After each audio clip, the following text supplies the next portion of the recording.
salat Isya berjamaah. Semoga salat kita diterima oleh Allah Subhanahu wa taala. Kita lanjutkan bahasan kita dan sekarang sudah mulai masuk pada inti hadisnya.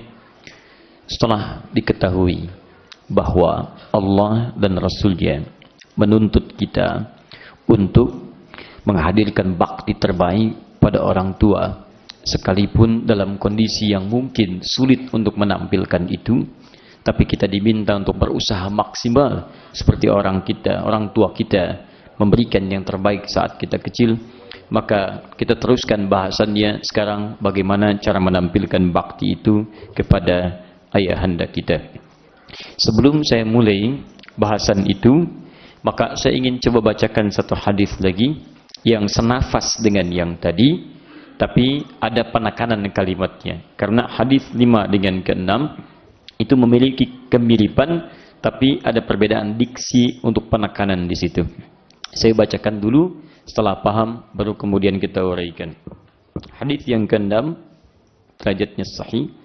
Haddatsana Bishr bin Muhammad qala akhbarana Abdullah qala akhbarana Yahya bin Ayyub qala haddatsana Abu Zur'ah an Abi Hurairah radhiyallahu taala anhu. Perhatikan baik-baik, nanti ada pesan ilmu hadis di sini yang ingin saya sampaikan pada teman-teman sekalian, dan disinilah nanti penting bagi kita untuk memaknainya. Ata rajulun Nabiyallahi sallallahu alaihi wasallam. Datang seorang lelaki kepada Nabi sallallahu alaihi wasallam, faqala, lantas ia bertanya. Apa pertanyaannya? Ma ta'muruni? Ya Rasulullah, apa yang kau perintahkan pada saya? Bahasa bebasnya, perintahkan saya dengan sesuatu. Kemudian qala, Nabi menjawab, birra ummak, berbuat baiklah dengan maksimal pada ibumu. Thumma ada, dia mengulang kalimatnya lagi, perintahkan lagi. Qala birra ummak, berbuat baik dengan maksimal pada ibumu. Thumma ada, dia mengulang lagi, perintahkan lagi ya Rasulullah. Qala birra ummak, Nabi mengulang kalimat yang sama. Perhatikan baik-baik, maksimalkan baktimu pada ibundamu. Thumma ada rabi'ah, dia berkata yang keempat, dia ulang lagi. Ya Rasulullah, perintahkan lagi apa? Faqala, maka Nabi kemudian menutup pertanyaan itu dengan menjawab birra abak, maksimalkan baktimu kepada ayahandamu. Teman-teman, fokus baik-baik. Dua hadis ini diriwayatkan oleh sahabat yang sama, Abu Hurairah radhiyallahu taala anhu. Dari beliau kemudian diterima oleh seorang juga bernama Abu Zur'ah. Dari sini kemudian meruntun dengan orang-orang yang sampai kepada kita, boleh jadi dengan tokoh-tokoh yang berbeda. Esensinya sama, sampaikan bakti kepada kedua orang tua. Nah, saya ingin sampaikan begini. Kadang-kadang dalam satu peristiwa, misal paling gampang saat saya ceramah seperti ini, yang hadirkan bukan satu dua orang. Info yang saya sampaikan substansinya sama, kalimatnya satu, tapi boleh jadi ketika Anda sampaikan pada orang lain, bisa jadi ungkapannya berbeda, walaupun maksudnya sama. Paham maksud yang saya sampaikan? Misal, saya katakan misalnya, besok hari Sabtu, saya akan ceramah di Masjid An-Nur Tanah Kusir, dimulai jam 8 pagi. Bisa diulang? Bismillah. Ya. Lupa Ustaz. Bismillah. Besok Sabtu jam 8 pagi saya akan mengisi ceramah di Tanah Kusir. Baik. Sudah, nggak apa-apa. Silakan. Antum. Besok hari Sabtu jam 8 pagi saya akan isi ceramah di Masjid An-Nur Tanah Kusir. Baik. Saya nggak jadi ya, antum yang ngisi besok. Alhamdulillah. Baik, kamera tolong disorot wajahnya. Beliau besok yang akan mengisi ya. Alhamdulillah, saya bisa cuti besok. Baik. Antum satu lagi. Bismillah. Besok Sabtu saya akan ceramah di Masjid An-Nur. Oh, Masya Allah, banyak yang ceramah di An-Nur. Lagi. Baik. Boleh ke belakangnya satu lagi. Besok jam 8 Ustadz Adi akan mengisi acara di Masjid An-Nur Tanah Kusir. Antara cari selamat dengan kalimat yang berbeda, ya, itu tipis bedanya. Baik, teman-teman, fokus ini. Esensinya kan sama. Cuman setiap orang bisa mengungkapkan dengan kalimat-kalimat yang berbeda. Ini saya mau maksudkan bahwa kadang-kadang saat Nabi menyampaikan informasi, yang hadir bukan 1-2 orang. Nanti ada yang hadir mungkin 1 orang saat sedang berdua. Nabi dengan seorang sahabat. Misal Nabi sedang dengan Abu Bakar radhiyallahu taala anhu. Nabi sedang dengan sahabat Umar bin Khattab radhiyallahu taala anhu. Tapi juga tidak sedikit Nabi menyampaikan kalimat yang hadir banyak orang. Karena itu, Anda jangan heran kalau menerima satu hadis dengan makna yang sama diriwayatkan dengan lafaz-lafaz yang berbeda. Kadang-kadang satu lafaz dengan yang lainnya bukan hanya mengabarkan substansi yang sama, tapi saling menguatkan di situ akan esensi makna yang disampaikan. Jelas sampai sini? Maka biasanya kalau hadis-hadis sahih diriwayatkan oleh banyak orang dan banyak orang itu saling menyempurnakan dalam lafaznya dengan ungkapan yang sama, ini menunjukkan kekuatan hadis itu luar biasa. Maka biasanya disebut dengan mutawatir. Mutawatir diriwayatkan oleh orang sekumpulan yang banyak yang mustahil atau tidak memungkinkan bagi mereka untuk berdusta satu dengan yang lainnya. Paham sampai sini? Baik. Maka hadis 5 dengan 6 itu substansinya sama, tapi dari kesamaan ini yang ke-6 itu menekankan kalimat birrunnya, tidak sekedar kalimat abunnya. Pada hadis yang ke-5 yang disebutkan cuma ummak aba. Tapi hadis yang ke-6 menegaskan kalimat birrunnya. Birra ummak, birra ummak, birra ummak, birra aba. Seakan-akan hadis yang ke-6 ingin menguatkan pada yang ke-5. Kalau Anda menemukan hadis dengan redaksi yang ke-5, jangan simpulkan sekedar berbuat baik kepada ibu dan ayah dengan kebaikan biasa. Baca juga yang ke-6. Karena boleh jadi ada yang menemukan hadis ini tanpa tulisan babnya. Ini maksudnya. Kan Imam Al-Bukhari yang menuliskan bab birrul ab, bab berbuat baik dengan maksimal kepada ayah. Dari mana kalimat birrun ini ditemukan oleh Imam Al-Bukhari? Padahal bisa beliau mengatakan bab lil ab, bab berbuat baik kepada ayah. Karena babnya tentang perbuatan baik pada orang tua. Ditemukan dari hadis yang ke-6-nya. Ini yang saya sebut Imam Al-Bukhari faqih dalam urusan ini. Karena paham, kalau nggak paham mustahil dicantumkan kalimat ini. Maka dari itu, kalau Anda menemukan hadis misalnya terpisah, tercecer hadisnya, tidak ditemukan babnya, cuma menyebutkan man abar, pada siapa berbuat baik, ummak, thumma abar. Ibumu, kemudian bapakmu. Maka bagaimana cara berbaktinya? Jangan cuma sekedar disebutkan berbakti pada ibu, tapi keluarkan kembali hadis nomor 6 untuk menegaskan cara berbaktinya mesti maksimal dengan menyaring situasi yang tidak menyenangkan tadi. Kalimatnya birrun. Paham di sini? Baik. Sekarang mari kita mulai bahasannya. Bismillahirrahmanirrahim.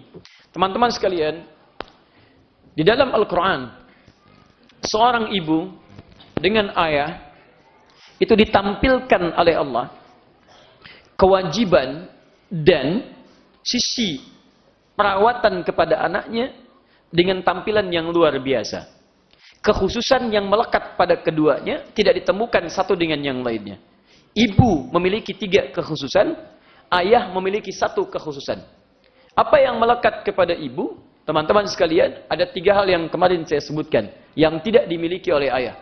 1, mohon izin, adalah mengandung. Ngandung dulu Pak, setelah ngandung baru disusui gitu kan, setelah lahir. Baik, mustahil ada orang belum lahir sudah disusui gitu kan. Baik, 1, mengandung. 2, melahirkan. Dan 3, menyusui. Jelas ya? Mengandung, Quran misalnya surah ke-31 ayat ke-14, Quran surah ke-46 ayat ke-15, Quran surah ke-7 ayat 189. Melahirkan dan menyusui, Quran surah kedua ayat 233. Semua melekat pada ibu, sedangkan ayah tidak mengalaminya. Hal yang melekat pada ayah dan tidak dibebankan kepada ibu, itu ditemukan 1 diantaranya. Quran surah keempat ayat 34, paling kiri sebelah atas. Apa itu? Mencari nafkah, memberikan nafkah. Ingat, bukan kerja, tapi nafkah. Karena nanti ada perbedaan antara nafkah dengan kerja. Ada perbedaan spesifik di sana. Seorang ibu ingin menyalurkan bakatnya. Misal, dia seorang dokter. Misal, yang hamil siapa? Perempuan. Yang melahirkan siapa? Masa yang melahirkan perempuan yang nangani laki-laki? Kan? Maka alangkah baiknya kalau ada dokter perempuan, memeriksa kandungan yang perempuan, kemudian membantu kelahirannya perempuan, dan sebagainya. Sehingga di situ tercipta kenyamanan antara yang melahirkan dengan yang membantu melahirkan di dalamnya. Misal, ada seorang dokter perempuan. Dia ingin menyalurkan kemudian bakatnya. Menyalurkan pengetahuannya Allah titipkan kepadanya. Tidak ada persoalan di sini. Sepanjang tidak mengganggu tugasnya sebagai seorang ibu di rumahnya. Dengan 3 fungsi dan turunan yang lainnya. Tapi persoalannya untuk nafkah. Tidak. Nafkah hanya pada ayah. Lihat bedanya ya. Lihat perbedaannya. Apa perbedaan nafkah dengan kerja? Halo? Nah, satu kalimatnya, yang pertama nafkah, kedua kerja, gitu kan? Yang kedua esensinya. Perhatikan sini. Kelihatannya sama-sama kerja, tapi nanti dalam hal rizki bisa berbeda. Satu, nafkah. Ini agak dalam ya. Kedua, kerja. Kelihatannya ini dengan ini sama-sama bekerja, tapi lihat nilainya. Misal di rumah ada 5 orang. Ayah, kemudian ibu, misal saja, dan 3 orang anak. 3 anak. Nafkah ketika dituntut oleh Allah Subhanahu wa taala itu hanya pada ayah, suami, tidak pada istri. Dalilnya Quran surah keempat ayat 34, paling kiri sebelah atas. Ar-rijalu qawwamuna 'alan nisa bima faddalallahu ba'dahum 'ala ba'din wa bima anfaqu min amwalihim. Laki-laki diberikan kelebihan oleh Allah, punya karakter kepemimpinan. Dan dalam hal itulah diberi tugas ia untuk mencari nafkah untuk keluarganya. Untuk keluarganya. Lihat, bukan hanya untuk istrinya. Jadi begitu ayah ini mencari nafkah, bagaimana mencarinya? Diwujudkan kemudian turunan ayatnya. Bisa di Quran surah kedua ayat 168. Ini yang standar. Kalau ingin cepat di Quran surah kedua ayat 172. Ini ya ayuhan nas, nas umum, manusia. Kulu mimma fil ardi halalan thayyibah. Kerja, silakan cari makan. Ya. Kemudian kalau ingin cepat pada yang beriman, ya ayyuhalladzina amanu, kulu min thayyibati ma razaqnakum. Nasnya dibuang diganti pakai iman. Setiap yang mencari pakai iman, kata Allah, ma razaqnakum, kami yang dekatkan rizkinya, bukan dia yang capek mencari. Jadi kalau Anda merasa beriman, rizki Anda susah, coba dicek. Mungkin kedekatan Anda dengan Allah kurang. Itu poinnya, sebab Allah berjanji orang beriman itu saya dekatkan rizkinya. Kalau Anda beriman jauh dengan rizki, mungkin iman Anda bermasalah, kurang dekat Anda dengan Allah Subhanahu wa taala. Nah, kemudian cek lagi, maksud saya coba cek aturan Allah dalam mencari rizki salah satunya. Ada yang ketiga, lebih cepat. Jadi kalau ini nas, ini iman plus takwa. Quran surah ke-7 ayat 96. Walau anna ahlal qura amanu wattaqau la fatahna 'alaihim barakatin minas sama'i wal ardh. Kalau satu penduduk negeri mau beriman dan bertakwa, sini nas, iman tidak disebutkan. Sini iman saja, ini iman plus takwa, iman plus takwa. Kata Allah, saya buka, langsung saya buka pintu rizki keberkahannya dari langit dan bumi. Kalau ini masih nyari, Allah dekatkan. Kalau ini dibuka langsung. Kalau orang dibuka, jalan dekat pun sudah turun rizkinya. Langit dan bumi, mau apa lagi? Makanya ketika Maryam meningkatkan takwanya kepada Allah, dia konsentrasi ibadah mendekat kepada Allah, Zakaria mengantarkan bekalnya alaihi salam, tiba-tiba di dalamnya sudah ada. Quran surah ke-3 Ali Imran ayat ke-37, paling kiri sebelah bawah. Silahkan cek. Ketika seorang dalam kesulitan, ada banyak orang diberikan oleh Allah seketika dalam hal-hal yang tidak diduga-duga. Min haitsu la yahtasib. Dalil penegasannya ada di Quran surah ke-65 ayat 2 di ujungnya sampai ayat 3-nya. Wa may yattaqillaha yaj'al lahu makhraja wa yarzuqhu min haitsu la yahtasib. Dia berikhtiar juga, ada ikhtiarnya. Cuman hebatnya dibuka segala pintu-pintu ikhtiar untuk menurunkan berkahnya langit dan bumi. Nah, ketika ini mencari, ayah mendapati dari nafkah ini, cari misalnya berapa yang Allah berikan? Allah berikan pada ayah ini kebutuhan untuk 5 orang di rumahnya ini. Jadi ketika suami mencari dengan niat mencari nafkah, yang Allah berikan akan cukup untuk ke-5 orang di keluarga ini. Di untuk si A cukup, ayah, untuk ibu juga ada, untuk 3 orang anak itu ada. Tapi kalau seorang misalnya selain suami, taruhlah istri memaksakan untuk menjadi pengganti di sini, nafkah, dipaksa misalnya, maaf ya, suami masih ada, dia nekat mencari nafkah, bukan hanya bekerja. Maka ingat baik-baik, beda antara kerja dengan nafkah. Yang Allah turunkan nanti rezekinya hanya untuk satu perempuan ini saja. Karena itu sebanyak apapun yang didapatkan akan selalu terasa kurang dalam kehidupan rumah tangga. Karena sifatnya tidak melekat pada sifat ini pada istri, melainkan pada suami. Paham seperti ini?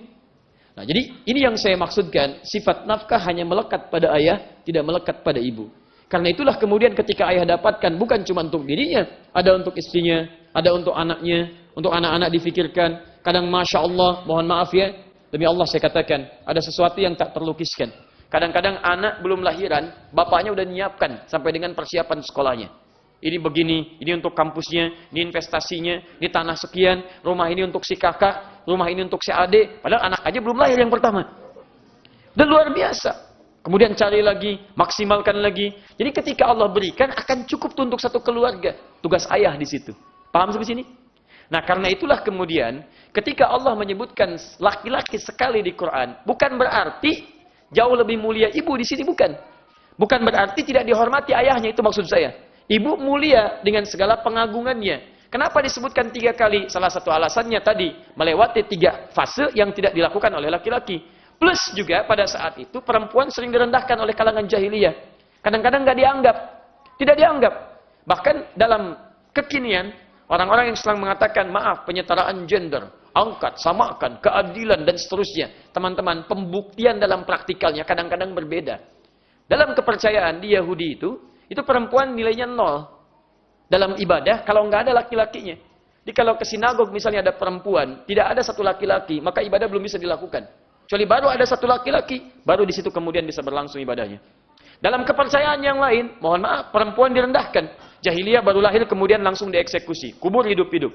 Dalam satu kitab ada disebutkan, perempuan itu bahkan disebutkan Hawa alaihissalam, waliyadzubillah, na'udzubillah min dzalik. Disebut jelmaan dari iblis. Sekomplot dengan iblis. Kenapa? Ketika Adam kemudian diminta oleh Allah untuk menjauh dari buah larangan, Adam menjauh. Datang istrinya perempuan. Terkena godaan setan, menggoda Adam. Karena digoda lewat istrinya, kemudian terkenalah makanan itu. Maka disimpulkan di kitab itu, waliyadzubillah, bahwa Hawa itu penjelmaan dari iblis. Anda bisa bayangkan.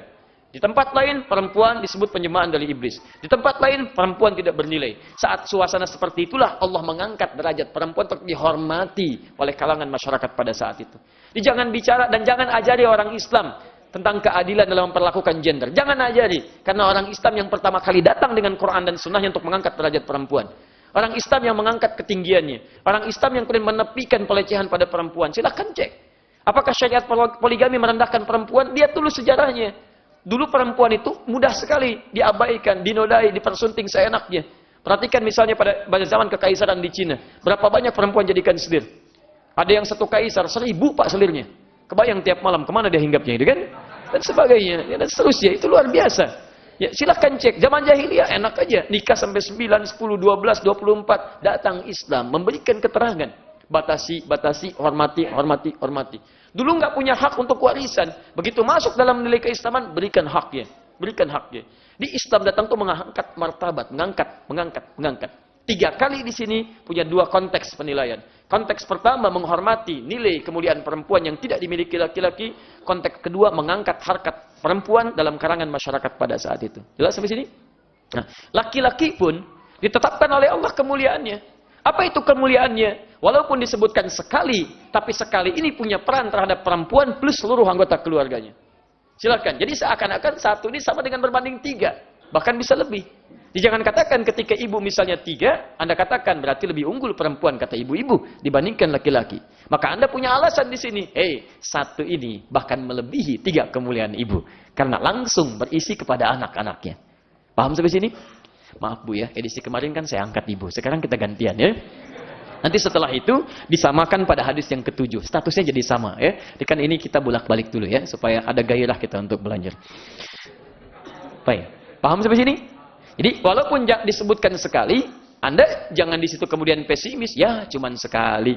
Ya Papa, Mama 3 kali, Papa sekali, kan? Nah, tidak begitu cara memahaminya. 1 ini pun itu dahsyat pengaruhnya sehingga disetarakan dengan 3 bagian di perempuan ini. Paham ya? Nah, tapi jangan jadikan dalil ini kemudian Anda untuk mengungkapkan dengan cara yang berbeda. Seperti saya sampaikan dulu ya. Anak pulang dari sekolah, ayo sampaikan pada ibumu. Hadis untuk berbakti kepada siapa? Ibumu. Pada siapa lagi? Ibumu. Pada siapa lagi? Ibumu. Siapa lagi? Ayahmu. Masya Allah. Ayah ada berapa? 1. Ibu ada berapa? 3. Bilang sama mama. Masya Allah. Ini saya tidak sampai ke situ bahasannya. Kita belum sampai. Kita masih di sini aja. Baik ya. Bismillah. Saya pernah ditanya, Ustaz, kenapa perempuan tidak boleh menikah dengan lebih daripada 1 pria? Baik ya. Bukan hanya persoalan binnya Pak. Tapi di Quran, laki-laki disebut imam. Ar-rijalu qawwamuna 'alan nisa. Masya Allah. Laki-laki itu pemimpin, imam. Bagi perempuan. Pengayom bagi istrinya. Baik, kalau imam itu harus ada berapa? 1. Kalau makmum? Oh tidak, jangan disebut banyak. Bisa 1 kan, 2 lebih afdal, 3 lebih baik kan, 4 banyak lebih cukup dalam sholat. Tapi dalam rumah tangga fikihnya berbeda.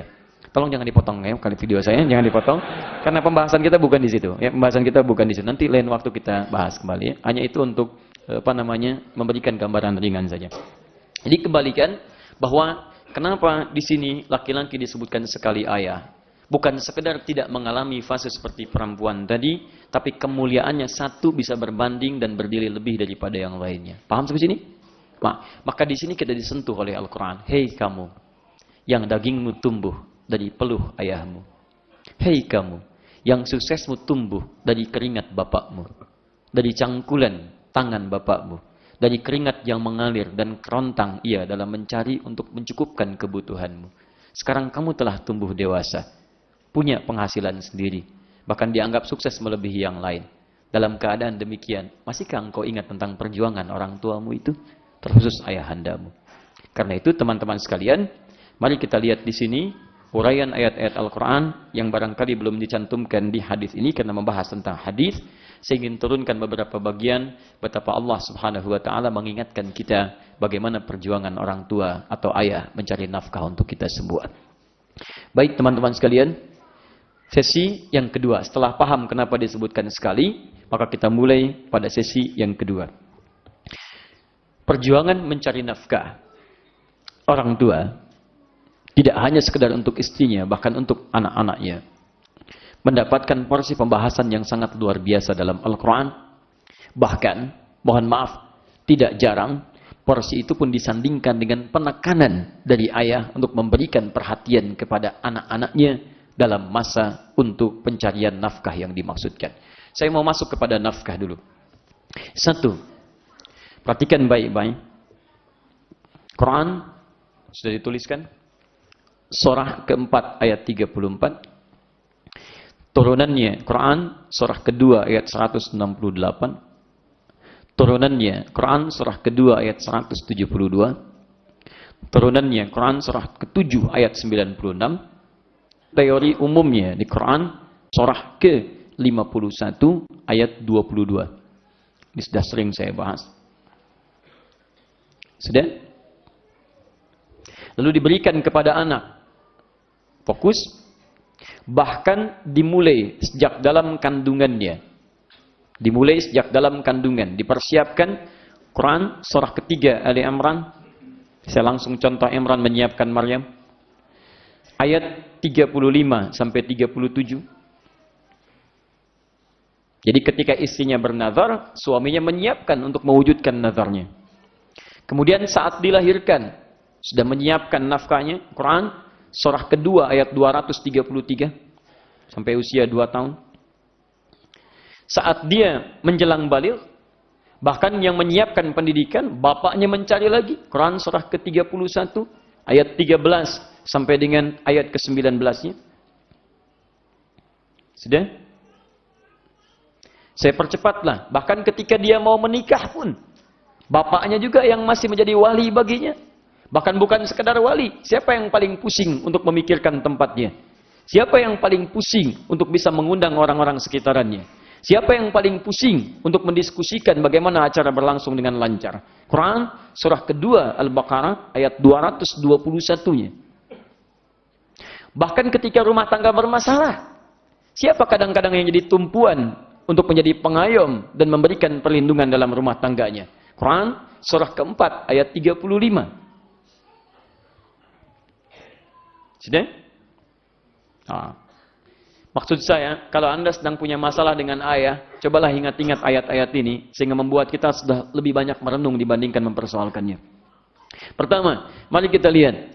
Ayah diminta oleh Allah untuk mencari nafkah. Rizki diturunkan dari langit, diatur oleh Allah, dijanjikan diberikan. Quran surah ke-51 ayat ke-22. Tadi saya bacakan, wa fis samai rizqukum wa ma tu'adun. Di langit rizki kalian sudah ditetapkan, dijanjikan akan diberikan. Kita tinggal di bumi, maka diturunkanlah ke bumi. Tugas ayah kemudian mencari rizki di bumi itu untuk dibawa kemudian ke rumah untuk didapatkan bagi kita semua. Bumi itu bukan cuma sekedar Taman Permata Cikunir. Bumi bukan cuma Bekasi. Mohon maaf teman-teman, Jakarta juga bumi, Sumatera juga bumi, Papua juga bumi, Malaysia juga bumi, Amerika bumi, Afrika juga bumi. Amerika bumi, Afrika juga bumi, Anda bayangkan. Jadi orang tua itu bapak diminta cari rezeki di bumi. Kadang-kadang tinggal di Bekasi. Tapi apakah maaf teman-teman, rezeki itu ada di Bekasi. Barangkali turunnya bukan di Bekasi. Tinggal di Bekasi, turunnya misalnya di Tanah Abang. Tinggal di Tanah Abang, turunnya di tanah orang. Ada yang di Sumatera. Ya. Tinggalnya di Bekasi, rezekinya di Papua, teman-teman sekalian. Yang di Bekasi saja, maaf, tinggal di kota, rezeki di kabupaten. Apa dari kota ke kabupaten begitu mudah? Kadang-kadang hujan, kadang-kadang belum ada perangkatnya, kadang-kadang bergelut dengan debunya. Itu baru yang dekat, apalagi yang jauh. Jadi kalau Anda punya masalah dengan Bapak, mau kemudian marah, Anda mikir dulu. Anda tumbuh seperti ini, dari mana asalnya? Anda kuat begini, dari mana asalnya?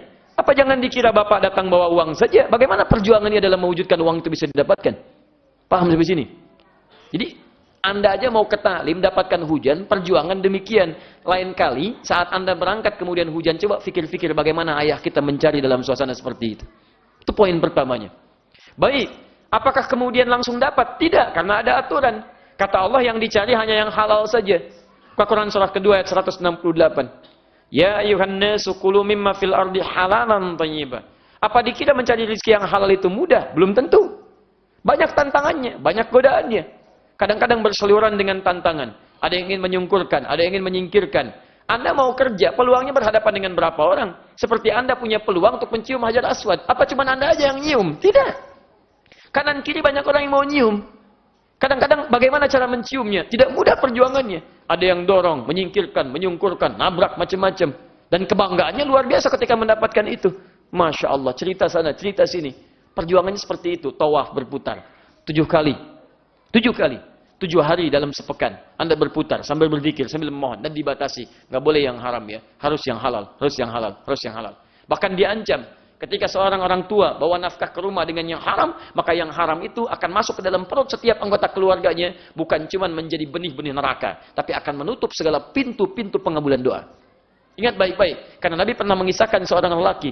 Thumma dzakara rajulan. Nabi mengisahkan seorang lelaki. Yutilus safara. Menempuh perjalanan cukup panjang. Ash'atha aghbara. Sampai tampilannya begitu detil dan kumal. Yamuddu yadaihi ila sama. Mengangkat tangannya ke langit. Fayaqulu ya Rab, ya Rab. Dia menyebut al-asma'ul husna dalam doanya. Seharusnya 3 kali lebih cepat dikabulkan dari orang biasa. Karena doa di perjalanan panjang cepat dikabulkan. Doa mengangkat tangan cepat dikabulkan. Doa menyebut al-asma'ul husna. Diawali dengan itu cepat dikabulkan dari yang biasa. Dia melakukan ketiganya. Kata Nabi, anna yustajabu lidzalik. Tidak akan dijawab doanya. Bagaimana bisa dijawab? Mustahil, mustahil. Kenapa? Mat'amu haramun. Makanannya haram. Mashrabu haramun. Minumannya haram. Malbasu haramun. Pakaiannya haram. Wa ghudhiya biharamin. Dan dia diberi makan dengan cara yang haram. Nih, teman-teman. Apa ini? Gelas. Kalau saya buka, bisa saya masukkan spidol? Bisa. Uang saya masukkan, spidol, koin emas. Tapi kalau begini, apa yang mau saya masukkan? Begitu saya masukkan, ini mental. Itu masalahnya. Jadi kalau orang makan yang haram, itu nutup tuh. Pintu-pintu kebaikan tertutup. Makanya yang pertama kali terjadi, kemalasan dalam hal yang baik. Quran surah ke-6 ayat 25. Wa fi adhanihim waqra. Di telinganya ada sumbatan. Ingat tadi, baik lawannya jelek. Kalau sudah ketutup, yang jeleknya yang muncul. Jadi dengar yang baik gak bisa. Kurang apa lagi? Ini rumah dia, ini masjid. Speaker masjid ke sini ke dia. Ya, tapi adzan gak kedengaran. La ilaha illallah, gak nyambung pada diri dia. Tapi konser musik mudah aja datang. Bahkan beli itu. Anda bayangkan tiket 6 juta dibeli, berangkat lagi. Berkilo-kilo dia tempuh, jalan. Jauh-jauh hari sudah sold out. Tiket taklim gratis. Ada snacknya. Ustaz datang sendiri, nerangin sendiri, nulis sendiri, ngapus sendiri, direkam. Masya Allah. Belum mau datang juga. Ini persoalannya di mana? Kembali, mungkin cek. Kalau di keluarga ada kemalasan dalam ibadah, coba cek antum kerjanya apa sih? Kerjanya apa? Kan ada batasan. Yang haram jangan dibawa. Ketika dibawa yang haram ke rumah, itu dia. Wa fi adanihim waqra. Di telinganya sumbatan. Matanya ada pandangannya terhalang di situ. Wa ala absarihim ghishawa. Itu yang repot. Paham ya? Jadi jangan dikira kemudian Anda enak aja dapat biaya, dapat SPP, tinggal telepon, pak kirim, pak gini. Begitu mencari, Allahu Akbar. Ada masa-masa ketika telepon orang tua itu menangis di malam hari. Untuk mendapatkan rezeki bagi anak yang meminta. Ya, pada hari-hari yang dijanjikan. Tapi ketika berapa jam belum terpenuhi, silakan. Kadang ini dijual, itu dijual dan sebagainya. Ditolong ingat-ingat kalau sedang punya masalah dengan ayah. Anda mikir dulu kalau mau marah. Mikir dulu, demi Allah saya katakan, coba mikir dulu. Karena kalau ayah sudah tidak ada, Anda baru tahu betapa sayangnya ayah Anda kepada Anda. Paham ya? Baik. Belum selesai. Kapan itu dikerjakan? Ternyata bukan saat kita dewasa saja. Sejak dalam kandungan sudah dicarikan. Begitu dilahirkan, Quran langsung perintahkan. Begitu anak dilahirkan, kata Quran, wal walidatu yurdi'na auladahunna. Hei suami, jangan kau sibukkan istrimu untuk bisa memberikan apapun untuk anaknya kecuali ASI saja. ASI, jaga emosinya. Dalam ketika lahiran, itu suami diminta untuk menjaga istri supaya stabil emosinya. Dan tidak memberikan beban yang banyak kepada istri supaya fokus memberikan ASI. Sebab kalau suasana emosi lancar, tenang, enak, aslinya kualitasnya bagus. Ketika dibebani, ASI kualitas kurang bagus di situ. Kata Quran, fokuskan istri yang baru melahirkan untuk memberikan ASI saja. Apa tugas suami? Wa 'alal mauludi lahu rizquhunna wa kiswatuhunna. Baru lahir, langsung kata Quran, tugas kamu untuk mencari rizki yang telah Allah tetapkan dan cari pakaian-pakaian terbaik untuk meliputi itu, istri dan anak-anakmu. Baru lahir sudah spesifik. Baru naik dituntut oleh Allah, siapkan untuk pendidikannya. Kalau perlu sebelum sekolah, kamu harus punya waktu untuk mendidik dia. Quran surah 31 ayat 13 sampai dengan ayat ke-19-nya.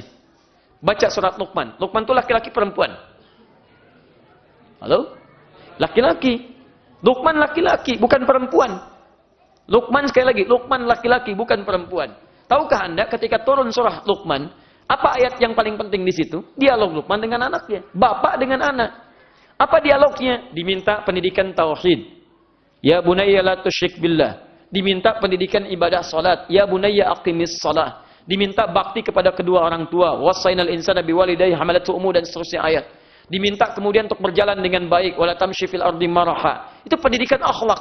Siapa yang memberikan pendidikan? Bapaknya. Belum mengantarkan, disiapkan. Cari Anda sekolah-sekolah yang mendidik anak Anda dekat dengan Allah Subhanahu wa taala. Jangan cuma pintar. Makanya Luqman berdialog. Cara berdialognya bagaimana? Menyiapkan tempat. Dari mana taunya? Tafsirkan dengan Ali Imran. Ayat 35 sampai dengan 37-nya. Ibunya bernazar Maryam supaya soleh. Yang menyiapkan perangkat solehnya siapa? Bapaknya. Bapak yang bikin mihrab. Bapak yang carikan Nabi Zakaria. Ibunya menyiapkan anak. Bapaknya memberikan rizki. Yuk siapkan sekolah terbaik. Dekat dengan Allah. Siapkan sekolah terbaik. Ada bakti pada orang tua. Siapkan sekolah terbaik. Ada akhlak di dalamnya. Bukan cuma pintar. Siapa yang menyiapkan? Salah satunya bapak. Antum kenal Nabi Ibrahim? Ayo, di mana kenalnya? Luar biasa. Siapa yang disebutkan di Quran berdialog dengan anaknya Ismail? Nabi Ibrahim. Buka Quran surah 37 ayat 102 sampai 109. Bapaknya bermimpi. Mimpinya melihat apa? Anni azbahuka, saya sembelih kamu. Fanzur madza tara. Dialog bapak dengan anak. Silakan cek. Nabi Yusuf dialog dengan siapa? Ibu atau bapaknya? Bapaknya. Cerita, saya mimpi. Dalam mimpi saya, Masya Allah saya melihat. Apa yang saya lihat? 11 bintang, satu kemudian matahari, 1 bulan dan 11 bintang bersujud kepada saya. Baik, yang diajak bicara siapa? Bapaknya Yakub. Silakan cek setiap ada dialog di Quran, bapak dengan anak, bapak dengan anak, bapak dengan anak. Di teman-teman, kalau mau marah, coba pikirkan dulu. Ada perencanaan saat Anda, ataupun saya, ataupun kita dari sejak kecil, yang mungkin direncanakan oleh orang tua kita, khususnya ayah untuk kepentingan anak-anak kita. Dan hebatnya, disebut dengan qawam. Dalam nafkah itu ada qawam, insting untuk melindungi. Silakan cek, ibu menyayangi, bapak melindungi. Ketika anak mau celaka, siapa yang paling refleks pertama itu untuk mencegahnya? Bapak.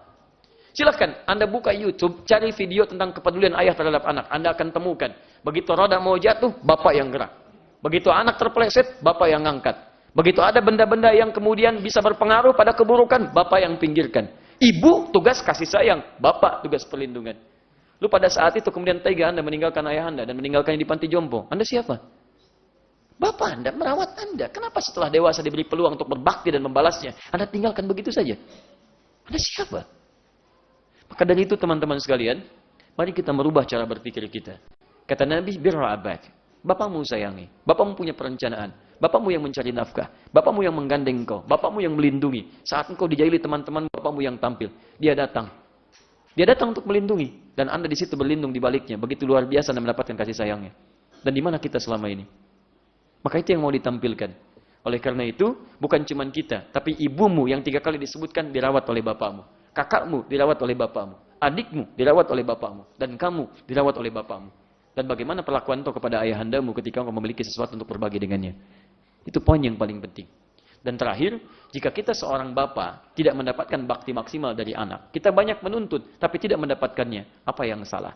Boleh jadi kita tidak harus banyak menuntut anak. Mungkin maksimal perhatian kita sebagai bapak tidak maksimal kepada anak. Itu poinnya. Jadi ada dua sisi di Quran, Pak. Teman-teman, ada dua sisi.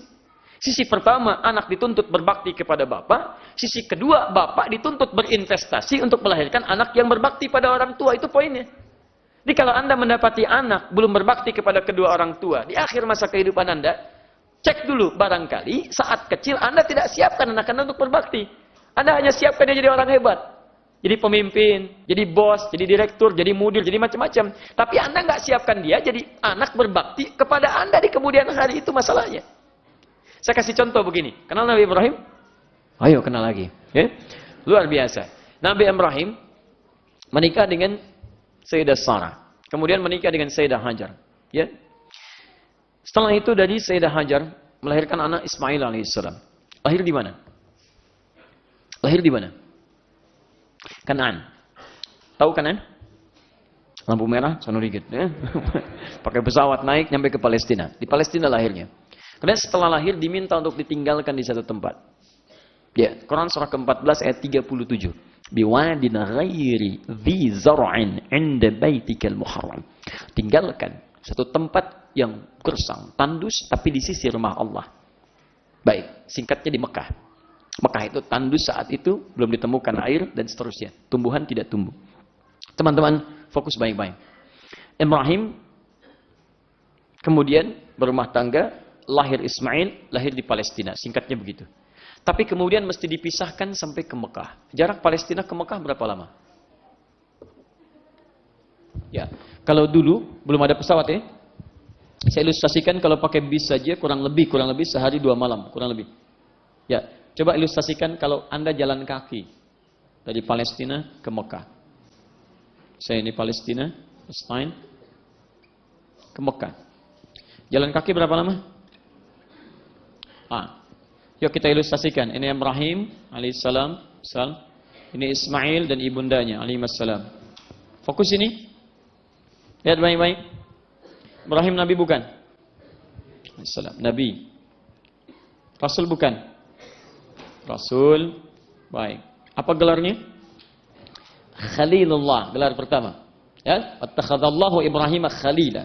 Allah menjadikan Ibrahim sebagai khalil yang sangat dekat dengan Allah. Sangat dekat dengan Allah.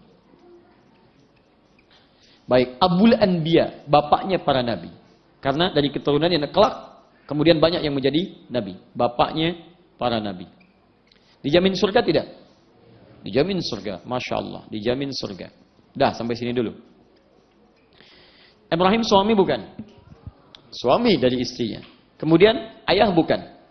Ayah. Saya tuliskan, Ibrahim juga seorang ayah. Karena Ibrahim sebagai seorang ayah punya tugas untuk mencari nafkah tidak? Punya tugas untuk mencari nafkah. Berarti dari ayah ini beliau punya tugas untuk mencari nafkah untuk keluarganya. Baik, sekarang fokus sini. Ibrahim seorang rasul, punya tugas dakwah tidak? Punya.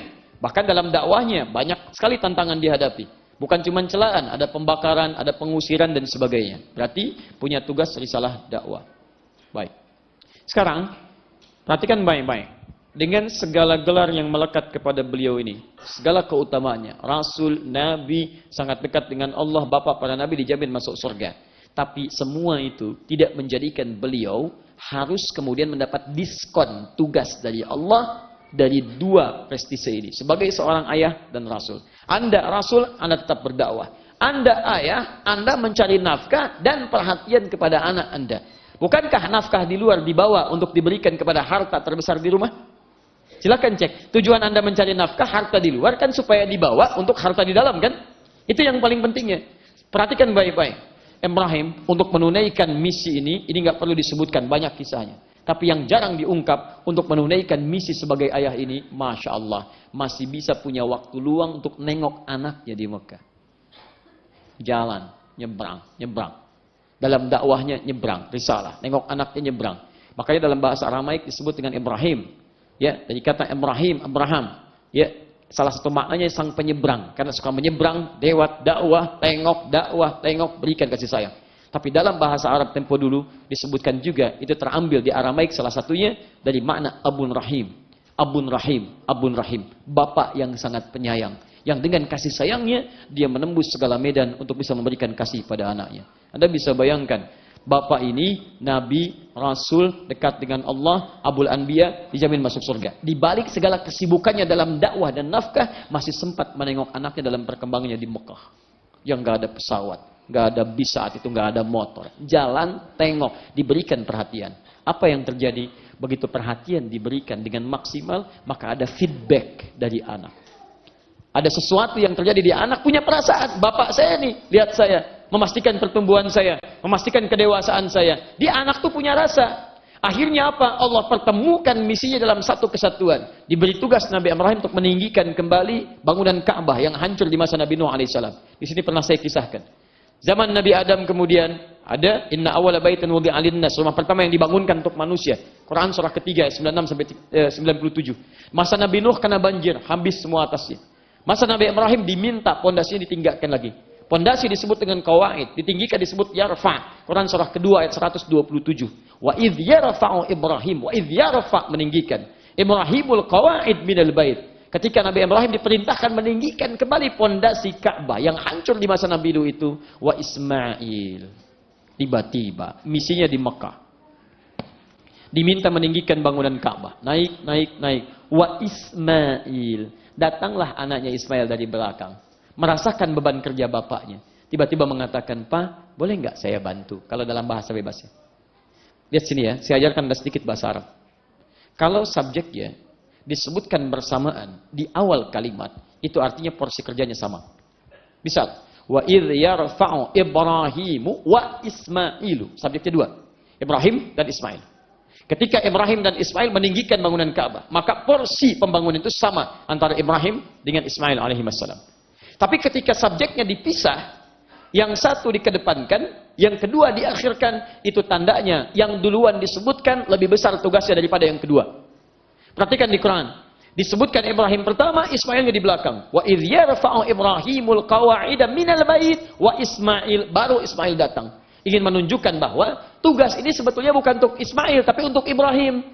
Cuman ketika Nabi Ibrahim mulai meninggikan bangunan, beliau kemudian mulai meninggikan bawah batu, menginjak-injakan pertama disebut dengan makam. Sekarang ada makam Ibrahim di sininya misalnya.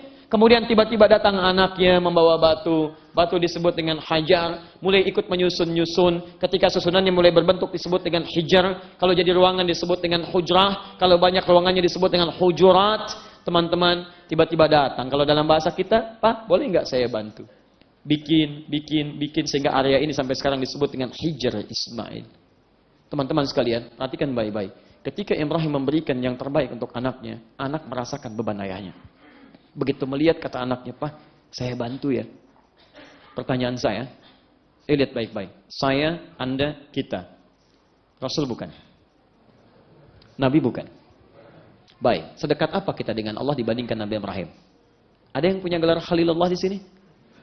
Tidak ada. Sekarang perhatikan. Bapaknya para nabi. Siapa di antara anak-anak yang jadi nabi? Tidak ada. Dijamin masuk surga. Ada yang punya jaminan surga di sini? Tidak ada. 5 kemuliaan Nabi Ibrahim kita tidak miliki. Baik. Kita ayah. Nabi Ibrahim ayah bukan?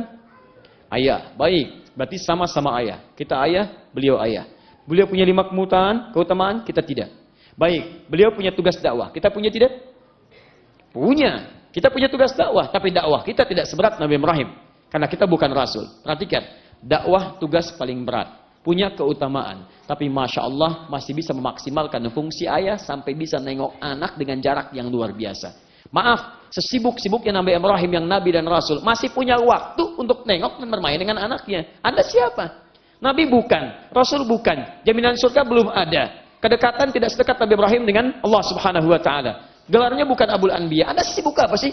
Berangkat gelap, pulang gelap. Lihat anak tidur, pulang tidur. Punya pekerjaan di rumah, dibawa marahnya kepada anak. Anda siapa?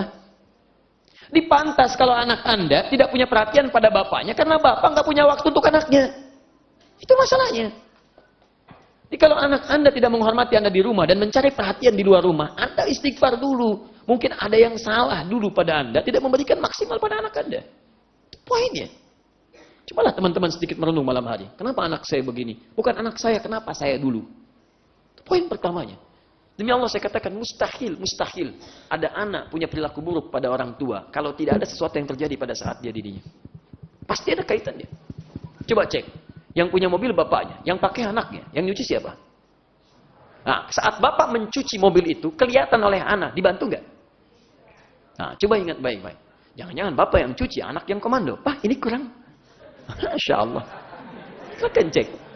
Bapak pakai mobil, bapak beli bensin, anak yang ngabisin. Begitu kurang, anak yang minta. Pak, bensin habis. Masya Allah. Bapak lagi yang disuruh nyari bensin. Coba cek, ibu juga begitu. Saat menyapu, apakah kemudian anak melihat dan membantu Anda? Coba cek dulu.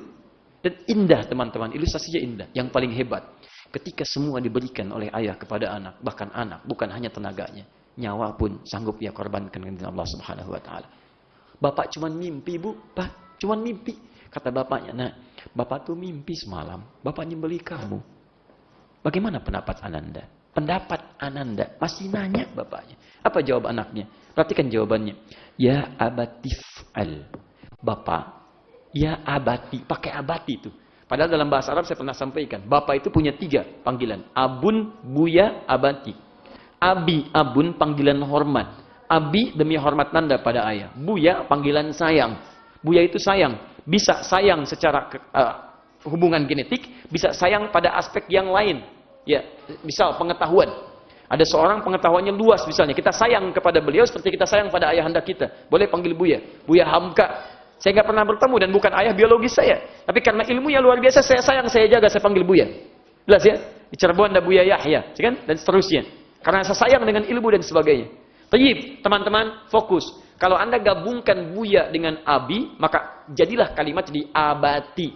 Abati. Abati itu gabungan antara hormat dengan sayang. Dan di Quran setiap anak manggil bapak selalu abati. Ya abati, ya abati, ya abati. Abati. Dan bapak balas kepada anak, ya bunayya, bunayya, bunayya. Panggilan sayangnya muncul. Begitu bapak menyayangi anak, anak menyayangi bapaknya. Ya abati, duhai ayah.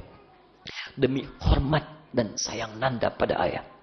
Perhatikan cara memahaminya. If'al ma tu'mar. Kerjakan sekarang. Bahasanya singkat. Kerjakan sekarang. Ya abatif al. Pah. Demi hormat dan sayang nanda. Kerjakan sekarang. Jangan tunda. Apa yang diperintahkan. Karena anak mengerti bapak saya nabi, rasul. Setiap yang dilihat pasti wahyu. Engkau pasti aku dapati aku insya Allah. Satajiduni insya Allah. Satajidu meyakinkan. Insya Allah menyerahkan pada Allah. Lihat. Pah. Papa pasti mendapati aku sekuatnya aku mampu dengan izin Allah. Tawakal pada Allah. Saya sabar. Apa cukup sampai situ? Belum selesai kisahnya teman-teman. Tahukah Anda saat disembelih? Coba buka kitab namanya Al-Akhlaq lil Banin karya Ustaz Umar Ahmad Maraja. Jilid yang kedua, halaman 19 sampai halaman 25. Anda cek di situ. Itu saat bagian penyembelihan. Apa Anda pikir terjadi begitu saja? Tidak. Kisahnya tidak sampai situ. Begitu mau disembelihkan beliau diikat. Ada kisah menyebutkan ikatannya longgar. Tidak terlampau kuat. Masih agak bergerak. Kata Ismail alaihissalam. Saking inginnya tugas ayahnya sempurna. Duhai ayah. Ya abadi. Mohon kencangkan ikatan ini. Supaya tidak nampak aku bergerak. Aku khawatir ketika akan disembelih. Tiba-tiba melihat gerakanku. Ayah merasa iba dan tidak jadi menyembelihku. Tidak sempurna tugas. Kedua, melihat pisaunya. Ya abadi. Duhai ayah. Mohon tajamkan pisau itu. Supaya saat disembelih bisa mempercepat kematianku dan tidak meninggalkan sakit yang bisa menyebabkan kau tidak jadi menyembelihku. 3. Ya abati duhai ayah, mohon pisahkan gamis terluarku yang berwarna putih ini dan lipatkan dengan lipatan terbaik dan mohon berikan kepada ibunda tercinta sebagai hadiah dari satu-satunya putra yang sangat mencintainya. Dalam keadaan di akhir yang ia fikirkan akhir kehidupannya masih mencoba memberikan bakti pada bapak dan ibunya. Anda bisa bayangkan. Akhir dalam kehidupannya dia merasa akan merenggang nyawa. Yang difikirkan bukan nyawanya. Yang dia fikirkan bagaimana bisa sempurna bakti saya pada bapak dan ibu saya. Pertanyaan saya. Perhatikan baik-baik. Dalam kondisi demikian. Jangankan nyawa. Apakah tenaga sanggup dibagi anak-anak kita dengan orang tuanya pada saat ini? Jangan ngetes yang tinggi-tinggi dulu lah. Tes yang kecil-kecil. Yang tinggi agak susah. Kalau mau tinggi silahkan coba pulang dari sini. Anak Anda ajak bicara. Kak, kenapa Pak? Tadi Papa kajian di Muhajirin. Kenapa? Tiba-tiba Bapak dapat ilham menyembelih kamu. papa, ustadznya sesat. Oh, Masya Allah. Kena tahzir saya. Luar biasa. Bayangkan. Jadi teman-teman, silakan cek. Apa-apa yang terjadi saat ini. Bapak dirawat di rumah sakit. Dulu waktu kecil bisa bertukar nyawa. Tukar nyawa. Dalam pengertian tanda petik ya. Tanda petik maksud saya, dok, cobalah apa yang terbaik. Ya Allah, saya mohon ya Allah. Kalau memang kau berikan kesempatan hidup, gak apa-apa saya saja yang diambil ya Allah. Anak saya berikan kesempatan. Tukar. Mau diberikan. Yang terbaik cari sana sini. Balik teman-teman sekalian. Usia ayah Anda 107 tahun. Anda 37 tahun. Ayah Anda sudah pasang infus, sudah sekarat macam-macam dan sebagainya. Berani nggak mengungkapkan kalimat itu? Ya Allah, ayah saya ya Allah. Saya saja yang diambil ya Allah. Hampir mustahil. Kalau memang itu yang terbaik menurutmu ya Allah, nggak apa-apa. Masya Allah. Siapa? Apa maksimal kita yang bisa berikan dalam kehidupan? Jelas ya? Jadi ini yang bisa saya sampaikan dalam kesempatan ini. Penyebutan sekali bukan ingin mengecilkan peran ayah, tapi ingin menegaskan dari sekali ini banyak turunan fungsi yang luar biasa. Yang kedua, yang dituntut bukan perbandingan antara ayah dengan ibu. Gak akan selesai perbandingan itu. Yang dituntut adalah maksimal kita berbakti kepada ayah dan ibu. Seperti apa kita bisa berikan dalam kehidupan harian kita. Ketiga, kalau ada hal-hal yang kurang menyenangkan dalam bakti kita, maka ingat-ingat turunan fungsi dalam kehidupan. Dan yang keempat, yang terakhir teman-teman sekalian, jika ada hal yang kita inginkan belum maksimal kita dapatkan dari bakti anak, maka rajin-rajinlah beristighfar kepada Allah. Barangkali saat dulu itulah belum maksimal perhatian kita kepada anak-anak kita. Semoga Allah mengampuni kita semua. Saya mohon izin memberikan masukan. Saya mohon bagi setiap anak, jika masih ada orang tuanya, dalam pembahasan malam ini ayah, maka saya mohon pada setiap anak, maksimalkanlah bakti pada ayah Anda. Karena saat satu atau keduanya sudah tidak ada, maka Anda tidak akan memiliki kesempatan yang maksimal lagi untuk menggandengnya. Saya punya ayah, dan wafat saat saya masuk tingkatan tsanawiyah. Hanya 2 pekan saya masuk pesantren, kemudian beliau wafat. Anda tahu, saat saya dititipkan oleh Allah sesuatu untuk bisa berbagi, dan punya keinginan untuk bisa menggandeng keduanya di tanah suci, tahu yang terjadi? Tangan kanan kami hanya mampu menggandeng ibu saya, dan yang kiri seakan-akan tidak ada yang tergandeng pada saat itu. Maka saya katakan pada Anda, jika ayah Anda masih hidup, ibu Anda masih hidup, gandenglah dengan kedua tangan Anda, setidaknya sapa dengan lisan Anda, karena saat tidak ada, kesempatan itu tidak akan pernah berulang. 2, pada para ayah, saya wasiatkan kepada Anda semua dengan pesan yang kuat. Dunia itu kecil teman-teman. Setiap orang berusaha untuk mendapatkan kebahagiaannya. Tapi kebahagiaan hakiki bagi setiap orang tua adalah ketika ia berinvestasi untuk akhlak dan bakti anak-anaknya. Kalau cuma cari dunia, Anda kalah bersaing. Karena yang tidak beriman pun mengejar dunianya. Maka ayah-ayah beriman, dia akan berinvestasi dengan tenaga, waktu, pikiran, ilmu dan segalanya, agar anaknya bisa memberikan yang terbaik untuk kedua orang tuanya kelak. Minimal kalau bukan di dunia, siapkanlah mereka untuk memberikan mahkota bagi Anda di akhirat nanti. Masa dari 1 anak tidak hafal Quran, dititipkan 2 anak belum hafal Quran, 3 anak belum hafal Quran, Anda butuh berapa anak lagi untuk mewujudkan semua itu? Saya kira itu yang saya sampaikan, mudah-mudahan jelas untuk dipahami. Saya sedang menunaikan tugas sebagai seorang da'i, berdakwah kepada Anda dengan izin Allah, maka mohon berikan saya kesempatan menjadi seorang ayah untuk bisa memberikan kasih sayang kepada anak-anak saya. Mohon izin teman-teman sekalian, terima kasih. Anak saya sudah menunggu di depan pintu. Dia ingin bermain kuda-kudaan, dia ingin bermain bola-bolaan, dia ingin bermain segalanya, dan selalu yang dia tunggu bukan seorang ustaz. Saya tidak pernah pulang ke rumah dan anak saya memanggil ustaz. Tidak. Tapi yang dia cari adalah ayahnya. Buya, buya, ayah, abi, dan seterusnya. Subhanakallahumma wa bihamdika asyhadu an la ilaha illa anta astaghfiruka wa atubu ilaik. Wa akhiru da'wana alhamdulillahi rabbil alamin. Al-'afwu minkum.